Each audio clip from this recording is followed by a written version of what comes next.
बिस्मिल्लाहिर्रहमानिर्रहीम। Dear student, 9th class, chapter number 3 dynamics. Student, last time हम लोग 3rd chapter के topic Newton laws of motion को discuss कर रहे थे। स्टूडेंट, लास्ट टाइम हम लोगों ने कहा था कि बॉडीज़ की मोशन के बारे में, कि कोई बॉडी कब मोशन करेगी और बॉडी मोशन करते वक्त बॉडी के मोशन के काजेज़ क्या हैं, इनके बारे में न्यूटन ने अपनी थ्योरेटिकली हमारे पास पेपर पब्लिश किए थे, जिनको हम न्यूटन लॉज ऑफ मोशन का नाम देते हैं, जिसमें न्यूटन ने ये डिस्क्राइब किया था कि कोई बॉडी कब मोशन करती है और उसकी मोशन के काजेज़ क्या हैं, वो किस वजह से मोशन करती है। तो स्टूडेंट, इस केस में हमने last time Newton first law of motion और Newton second law of motion को डिटेल में डिस्कस कर लिया था। स्टूडेंट, लास्ट टाइम हमने Newton first law of motion में कहा था कि in the absence of any external force, if a body is at rest, it will remain at rest. If a body is in motion, it will continue its motion with uniform velocity या uniform speed। कि अगर कोई external force की गैर मौजूदगी में net external force क्या हो, ज़ीरो हो, अगर एक ऑब्जेक्ट पड़ा हुआ है, रेस्ट में है, वो रेस्ट में रहेगा, मोशन में है, मोशन में रहेगा। कब तक रहेगा? जब तक उस पर कोई एक्सटर्नल फोर्स ना लगे। यानी सिंपली न्यूटन लॉ को, अगर हम न्यूटन फर्स्ट लॉ को मैथमेटिकली में अगर एक्सप्लेन करना चाहूँ तो न्यूटन फर्स्ट लॉ क्या आ जाता है कि जो फोर्स है, जो फोर्स लग रही है, एफ फोर्स, कौन सी? Net external force. F net force, काफ़ी जो फोर्स लग रही है किसी भी ऑब्जेक्ट पे, वो क्या हो? ज़ीरो हो। तो एसेलरेशन जो बॉडी के अंदर प्रोड्यूस होगा वो भी क्या होगा? ज़ीरो। अगर किसी ऑब्जेक्ट पे कोई फोर्स ही नहीं लग रही तो ऑब्जेक्ट के अंदर एसेलरेशन ही नहीं प्रोड्यूस होगा। यानी simply a is equal to क्या हो जाएगा? ज़ीरो हो जाएगा। ए ज़ीरो यानी एफ नेट फोर्स ज़ीरो। तो सिंपली मैं कह सकता हूँ कि डेल ए ज़ीरो का मतलब कि डेल चेंज इन वेलोसिटी भी में कोई चेंज नहीं आएगी। एसेलरेशन ज़ीरो है तो वेलोसिटी भी क्या होगी? चेंज इन वेलोसिटी भी क्या हो जाएगी? ज़ीरो। कब? जब नेट फोर्स किसी भी ऑब्जेक्ट पे जो एक्ट कर रही है, लग रही है, वो क्या हो? ज़ीरो हो। न्यूटन फर्स्ट लॉ के मुताबिक del v is equal to zero. तो सिंपली मैं कह सकता हूँ कि फिर बॉडी क्या होगी? वी जो है वो कांस्टेंट होगी। कांस्टेंट वेलोसिटी के साथ वो ऑब्जेक्ट क्या करेगा? मूव करेगा। It is Newton first law of motion था। फिर student, Newton second law of motion में हमने ये डिस्कस किया था कि जो ऑब्जेक्ट जो होता है उसके मोशन के काजेज़ क्या होते हैं। तो Newton second law of motion में स्टूडेंट हमने कहा था कि जब किसी भी ऑब्जेक्ट पे फोर्स एग्जर्ट होती है, फोर्स लगती है, तो फोर्स की वजह से बॉडी के अंदर क्या प्रोड्यूस हो जाते हैं? एसेलरेशन। फॉर एग्जांपल, हमारे पास ये कोई भी ऑब्जेक्ट है, न्यूटन सेकंड लॉ के मुताबिक इस ऑब्जेक्ट का मास m है। इस ऑब्जेक्ट के ऊपर न्यूटन सेकंड लॉ के मुताबिक जब कभी भी फोर्स लगेगी, किसी भी ऑब्जेक्ट पे फोर्स लगती है, फोर्स की वजह से इस ऑब्जेक्ट के अंदर क्या प्रोड्यूस हो जाएगा? एसेलरेशन प्रोड्यूस हो जाएगा। इसके अंदर एसेलरेशन प्रोड्यूस होगा। वो जो एसेलरेशन है वो किन चीज़ों पे डिपेंड करता है? वो दो क्वांटिटी, वो अप्लाइड फोर्स पे डिपेंड करता है और बॉडी के मास पे करता है। अप्लाइड फोर्स यानी ये जो बॉडी के अंदर एसेलरेशन अप्लाइड फोर्स की वजह से प्रोड्यूस होगा, ये directly proportional to applied force होगा। जितनी ज़्यादा इस पर अप्लाइड की जाएगी फोर्स, इतना ही ज़्यादा बॉडी के अंदर क्या प्रोड्यूस होगा? एसेलरेशन प्रोड्यूस होगा। और दूसरा फैक्टर ये था कि बॉडी के अंदर जो एसेलरेशन प्रोड्यूस होगा, इसका मास के साथ क्या रिलेशन था? ये मास ऑफ द बॉडी के क्या होगा? इनवर्सली प्रोपोर्शनल था न्यूटन लॉ के मुताबिक कि बॉडी का अगर मास ज़्यादा है एसेलरेशन कम प्रोड्यूस होगा, अगर मास कम है तो ज़्यादा एसेलरेशन प्रोड्यूस होगा। इन दो इक्वेशन को हमने सिंप्लीफाई करने के बाद लास्ट टाइम हमारे पास आया था result Newton third law second law में कि एफ इज इक्वल टू हमारे पास क्या है? एम ए के बराबर है। It is called Newton second law. यानी न्यूटन सेकंड लॉ जो है फोर्स को मैथमेटिकल कैलकुलेशन है फोर्स की, और इससे हम न्यूटन सेकंड लॉ से फोर्स को एक्सप्लेन कर सकते हैं। फोर्स हमारे पास मास और बॉडी के एसेलरेशन का डॉट प्रोडक्ट है। मास ऑफ द बॉडी और एसेलरेशन जो है डॉट प्रोडक्ट इनका फोर्स कहलाता है, और फोर्स इज वेक्टर क्वांटिटी। तो ये हमारे पास न्यूटन सेकंड लॉ आ जाता था। अब जब फोर्स है तो फिर न्यूटन लॉ के मुताबिक आज हमारा जो टॉपिक है ना, वो फोर्स से रिलेटेड है। फिर न्यूटन ने कहा कि जब किसी भी ऑब्जेक्ट पे दो फोर्सेज लगती हैं किसी भी ऑब्जेक्ट पे, तो वो दो तरह की फोर्सेज हैं। जहाँ पे भी फोर्स एग्जर्ट करेगी तो न्यूटन के मुताबिक वहाँ पे दो फोर्सेज एग्जर्ट हो रही होंगी। एक को वो नाम देते हैं एक्शन फोर्स और एक को वो नाम देते हैं रिएक्शन फोर्स। तो आज का हमारा जो टॉपिक है Newton third law of motion, वो इसी बारे में है कि एक्शन फोर्स क्या है, रिएक्शन फोर्स क्या है, इसके बारे में न्यूटन का थर्ड लॉ है। तो अब हम देखते हैं इसकी स्टेटमेंट को स्टूडेंट पहले।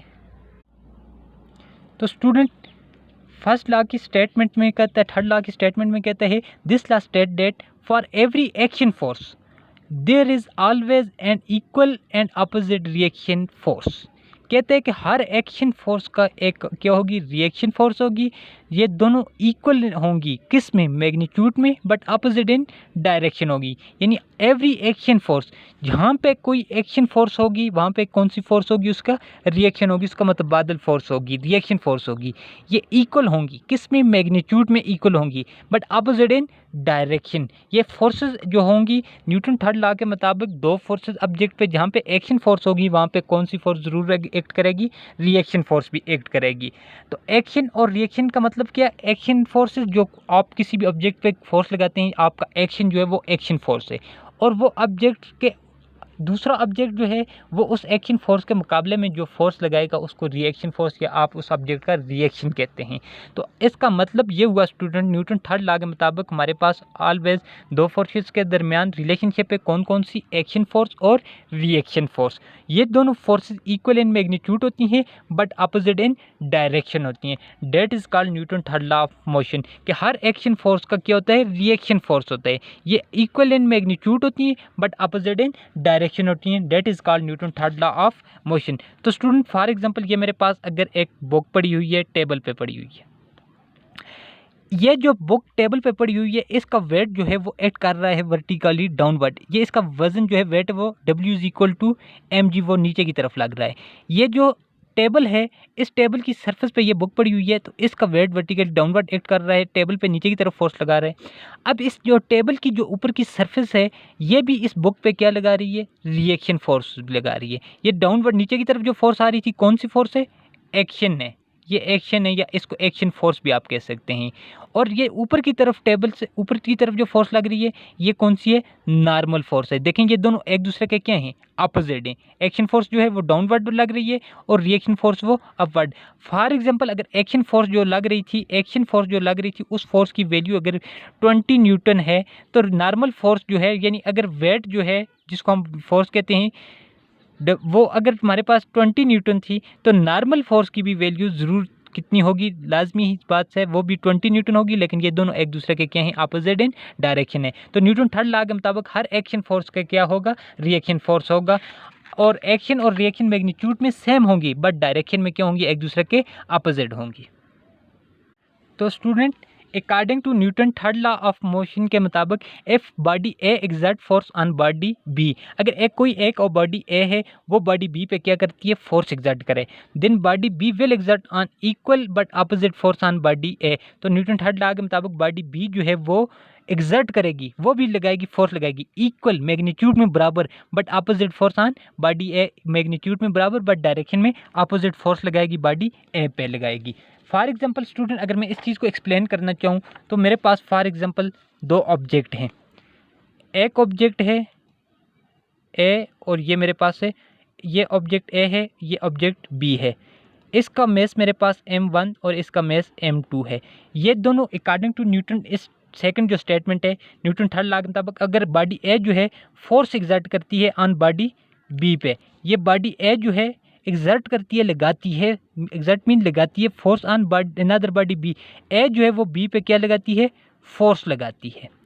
इस फोर्स को अगर मैं नाम दे दूं कौन सी फोर्स है, यानी इसको मैं अगर रिप्रेजेंट करूं तो ये मैं लिख सकता हूं फोर्स ए से जो बी की तरफ लग रही है, ए बॉडी बी पे लगा रही है, तो ये स्टूडेंट ए बी का मतलब ए से जो बी पे फोर्स लग रही है, ये ए बी।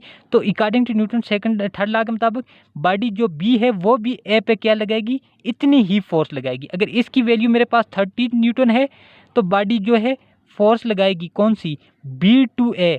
इधर ए टू बी का मतलब ए से जो बी की तरफ लग रही है, बी टू ए का मतलब स्टूडेंट बी फोर्स, बॉडी जो बी है वो भी ए पे फोर्स लगाएगी।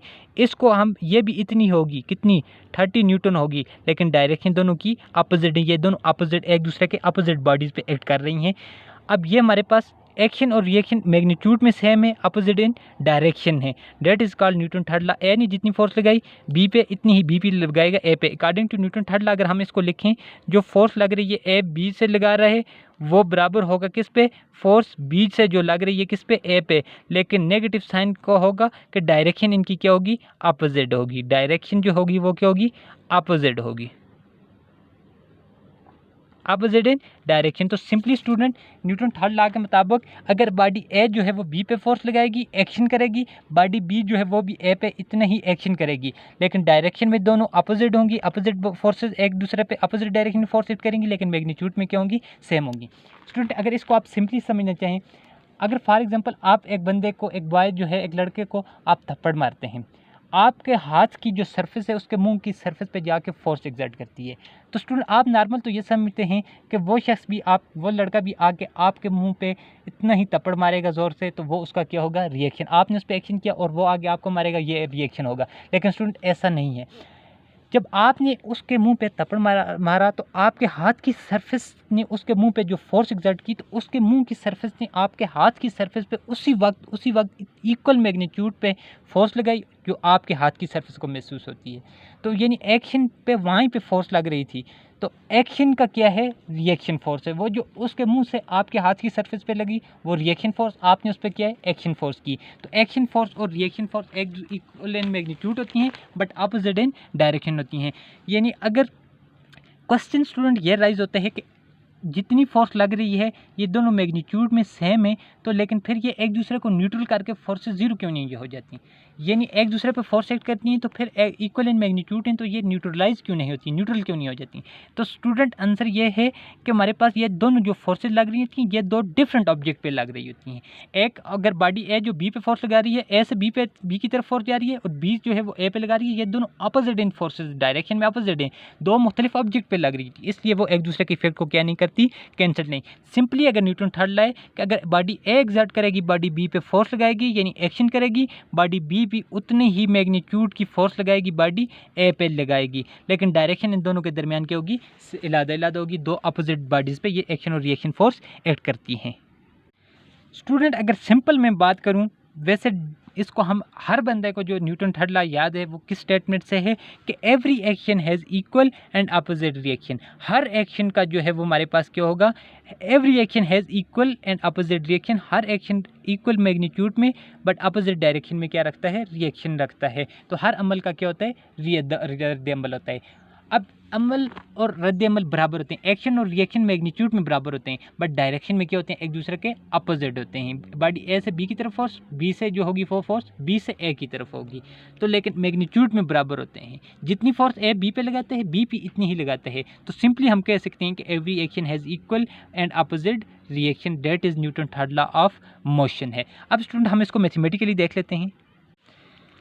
तो स्टूडेंट मैथमेटिकली हम लिखते हैं कि force A to B. For example student इसका मतलब ये है कि ये मेरे पास एक ऑब्जेक्ट है जिसका मैस m है, ये दूसरा ऑब्जेक्ट है जिसका मैस m1 और इसका मैस m2 है। ये दोनों एक दूसरे के करीब आते हैं और फोर्स एग्जर्ट करते हैं। फोर्स एग्जर्ट करने से अब इसका मतलब ये है कि F जो फोर्स लग रही है A टू बी फोर्स का मतलब है कि ये जो ऑब्जेक्ट ए है और ये ऑब्जेक्ट जो है बी है, ये ए टू बी का मतलब ए जो ऑब्जेक्ट फोर्स लगा रहा है किस पे, बी पे लगा रहा है। अब ड्यूरिंग ये एक्शन फोर्स है, ए टू बी जो फोर्स लग रही है इस फोर्स को हम क्या कहते हैं, एफ ए बी। ये जो है ये एक्शन है, अमल है, यानी एक्शन फोर्स भी मैं इसको कह सकता हूँ, एक्शन फोर्स है। अब जो है बी जो है वो फोर्स लगाएगा, रिएक्शन फोर्स होगी। बी जो होगा फोर्स लगेगी, जिस ए ने बी पे फोर्स लगाई तो फिर बी जो है वो भी ए पे क्या करेगा, फोर्स लगाएगा, बी टू ए। तो बी टू ए का मतलब जो बॉडी बी जो फोर्स लगा रही है ए पे लगा रही है, बॉडी बी जो फोर्स लगा रही है ए पे लगा रही है, उसको हम क्या नाम देंगे, फोर्स बी ए, यानी बी से ए की तरफ फोर्स लग रही है। ये कौन सी फोर्स होगी, रिएक्शन होगा, या सिंपली मैं अगर कहूँ तो रिएक्शन फोर्स होगी। अब according to Newton third law के मुताबिक अब फॉर एग्जांपल अगर मैं इस तरह से बात करूं, ए से जो फोर्स लगी बी की तरफ, एस ऑब्जेक्ट से बी की तरफ लगी जिसको हमने एक्शन फोर्स का कहा, अगर ये मेरे पास कितनी है फोर्स लग जाती है, 20 न्यूटन लगती है। तो बॉडी बी से जो फोर्स लगेगी ए की तरफ, बी से ए की तरफ जो फोर्स लगेगी वो भी मैग्नीट्यूड में बराबर होगी। इक्वल का मतलब मैग्नीट्यूड में बराबर, उतनी ही फोर्स बी भी लगाई गए पे, वो भी 20। अगर ए ने बी पे लगाई थी 20 न्यूटन तो बी भी जो ए पे 20 न्यूटन फोर्स लगाएगा, बट अपोजिट इन डायरेक्शन का मतलब कि डायरेक्शन उनकी सेम होगी। अगर मैं इस तमाम बात को अगर न्यूटन थर्ड लॉ के मुताबिक लिखूं तो मैं लिख सकता हूं according to Newton third law, वो कहते हैं एक्शन जो है वो रिएक्शन के बराबर होता है। तो फिर मैं कह सकता हूँ कि एफ जो फोर्स ए टू बी लगती है ये बराबर होगी फोर्स बी से जो ए की तरफ लगती है, लेकिन नेगेटिव डायरेक्शन। ये जो है वो हमारे पास क्या है, सिंपली अगर फोर्स F1 जो लग रही थी F2 पे फोर्स लग रही थी, F1 जो है F2 के बराबर है, नेगेटिव साइन जो है वो किसकी वजह से, डायरेक्शन की वजह से, कि इनकी मैग्नीट्यूड तो सेम होती है, डायरेक्शन जो है वो क्या है, अपोजिट है, डायरेक्शन जो है वो अपोजिट आ जाती है। That is mathematically form of the Newton third law of motion. तो स्टूडेंट एक्सप्लेनेशन की तरफ जाते हैं। कहते हैं कि consider two body A and B. फर्ज किया कि हमारे पास दो बॉडीज़ हैं, ये बॉडी ए है, ये बॉडी बी है। कहते हैं कि consider two body A and B of masses M1 and M2। इसका मैस मेरे पास M1 है और इसका मैस मेरे पास M2 है, इस बॉडी का मैस M2 है। मूविंग टूवर्ड्स ईच अदर, वो एक दूसरे की तरफ क्या आ रही हैं, मूव करती आ रही हैं, वो दोनों एक दूसरे की तरफ मूव कर, ये भी इसके तरफ मूव करके आ रही है, ये भी इस तरफ से सरफेस पे मूव करके इस तरफ आ रही है। ये दोनों मूव टूवर्ड्स ईच अदर का मतलब ये इस तरफ मूव कर रही है, इसकी तरफ मूव कर रही है, ये भी दोनों एक दूसरे की तरफ मूव कर रही हैं। After some time body A exact, ये एक दूसरे के क्या हो जाएंगी, करीब आ जाएंगी, एक दूसरे की तरफ मूव करते हुए ये करीब आएंगी और एक दूसरे को क्या कर देंगी, एक दूसरे को फिजिकली टच करेंगी। ये बॉडी ए है और ये बी है, पहले ये एक दूसरे की तरफ मूव करते हैं, आफ्टर सम टाइम ये क्या करेंगे, एक दूसरे के करीब आ जाएंगी और body A exact force A B on body B. Body A जो है वो फोर्स लगाएगी किस पे, बी की तरफ लगाएगी। उस फोर्स को कहते हैं कि हम नाम देते हैं फोर्स कौन सी, ए टू बी लगे, ऑन बॉडी बी पे फोर्स लगाएगी। And body B exact equal and opposite force F B है। तो बॉडी जो बी है वो भी इतनी ही फोर्स लगाएगी, किस पे लगाएगी, बॉडी फोर्स लगाएगी एफ बी ए, यानी ए टू बी का मतलब ए से बी की तरफ और बी टू ए का मतलब स्टूडेंट बी से जो ए की तरफ लग रही है। ये फोर्स बी जो बॉडी है वो भी इक्वल ही मैग्नीट्यूड में फोर्स लगाएगी, बॉडी ए पे लगाएगी। तो अब मैं according to Newton third law लिख सकता हूँ कि फोर्स जो ए टू बी लगी एग्जर्ट हुई वो बी टू ए भी इतनी ही फोर्स उस पर लगाएगा, ए पे ऑब्जेक्ट लगाएगा। लेकिन ये नेगेटिव साइन जो है वो डायरेक्शन को शो करता है। इसका ये मतलब नहीं स्टूडेंट कि हमारे पास बी जो ए की तरफ लगेगा वो मैग्नीट्यूड की वैल्यू नेगेटिव है, मैग्नीट्यूड नेगेटिव है, मैग्नीट्यूड नेगेटिव कभी नहीं हो सकती। वो नेगेटिव जो साइन है वो शो करता है डायरेक्शन अपोजिट होगी, बी से ए की तरफ जो फोर्स लगेगी रिएक्शन फोर्स, उसकी डायरेक्शन अपोजिट होगी। तो ये हमारे पास स्टूडेंट आ जाता था एक्सप्लेनेशन। अब हम इसकी डेली लाइफ में एक एग्जाम्पल दो देख लेते हैं। तो स्टूडेंट हमारे पास एग्जांपल 1 पे कहता है कि when we walk on ground we push ground in backward direction which is action. कहते हैं कि जब हम ग्राउंड पे ज़मीन पे चलते हैं तो हम अपने पाँव से, अपने फुट के साथ हम क्या करते हैं, पुश करते हैं, ग्राउंड को, ज़मीन को धकेलते हैं, पुश करते हैं बैकवर्ड डायरेक्शन, पीछे की तरफ। आप देखें, आप जब हम चल रहे होते हैं तो अपने पाँव से ज़मीन को पीछे की तरफ धकेल रहे होते हैं, पुश कर रहे होते हैं इन बैकवर्ड डायरेक्शन। वो क्या है, हम क्या अर्थ पे क्या, ग्राउंड पे क्या कर रहे हैं, एक्शन कर रहे हैं, मीन के एक्शन फोर्स एग्जर्ट कर रहे हैं। While the ground pushes us in forward direction, तो रिएक्शन के तौर पे क्या होगा, अर्थ जो है, ग्राउंड जो है वो हमारे फुट पे फोर्स लगाएगा, रिएक्शन फोर्स किस डायरेक्शन में, फॉरवर्ड डायरेक्शन में, जिसकी वजह से हम ज़मीन पे चल सकते हैं। तो इंसानों का, ये जानवरों का ये ज़मीन पे जो चलना है, ये न्यूटन थर्ड लॉ की एप्लीकेशन की एग्जाम्पल है। किस तरह से कि वो अपने पाँव के साथ ज़मीन पे कौन सी फोर्स लगाते हैं, एक्शन करते हैं, यानी एक्शन फोर्स एग्जर्ट करते हैं। तो न्यूटन थर्ड लॉ कहता है जहाँ पे एक्शन होगा वहाँ पे क्या होगा, रिएक्शन भी होगा। तो रिएक्शन के तौर पे अर्थ जो है हम पे फोर्स लगाती है, जिसकी वजह से हम पे ज़मीन पे चलते हैं। तो स्टूडेंट एग्जाम्पल 2 में आ जाते हैं कि birds are flying in the air according to Newton third law of motion. जो परिंदे हैं एयर के अंदर, ये जो हैं ये फ्लाई कर रहे हैं, ये भी न्यूटन थर्ड लॉ के मुताबिक कर रहे हैं। कैसे, इसकी एग्जांपल है कि birds pushes the air in backward direction with their wing applying action force.